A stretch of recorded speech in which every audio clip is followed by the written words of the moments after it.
Hello mga Mars, Assalamualaikum mga Mars, good evening. So ngayon mga Mars, samahan niyo naman ako magluto mga Mars. Ayan, this is my version mga Mars. Kung gusto niyo pong gayahin, gayahin niyo na mga Mars. Welcome! So ito na nga mga Mars, ginisa ko na po ang sibuyas at bawang sa mga Mars at sinunod ko na po ang shrimp mga Mars at hinahalo-halo ko na mga Mars hanggang malula ang mga hipon mga Mars. So ito mga Mars, panoorin nyo na po at huwag po kalimutan mag-follow and like po. Thank you. Ayan mga Mars, lagay ko na po ang kalabasa. Ayan. Tingnan nyo na po mga Mars kung paano ko ginawa ang aking version mga Mars. Ayan, nilagyan ko na siya ng pampalasa mga Mars. Nilagyan ko siya ng chicken cubes, magic sarap, at paminta mga Mars. Ninunod ko na rin ang asin mga Mars. Ayan. Halo-haloin lang mga Mars. This is my version only mga Mars. Sa mga marunong dyan magluto, huwag kayong manghusga ha. Kay akin lang to. Version ko lang to. So, sinunod ko na dyan ang aking sitaw mga Mars. Ang fresh kasi ng sitaw mga Mars. Kaya masarap siya mga Mars. Ayan na. Gutom na talaga ako mga Mars ba. Ayan mga Mars.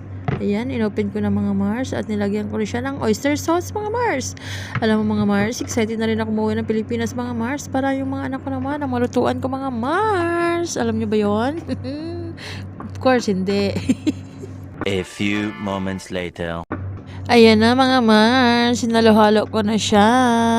Ang sarap ng amoy mga Mars, nakakagutom. Talaga naman. Ayan, tapos lalagyan ko na siya ng tubig dyan mga Mars. Konti lang mga Mars kasi may lalagay pa ako dyan na iba mga Mars. Hanggang lang maano lang yung gulay mga Mars. Tapos sinakpan ko na Mars. Ayan, inopen ko na po uli. At ayan, halo-halo hanggang malula yung mga gulay mga Mars.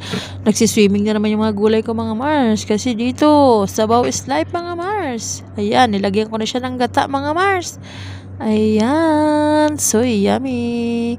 Ayan, sarap ng amoy mga Mars, nakakagutom.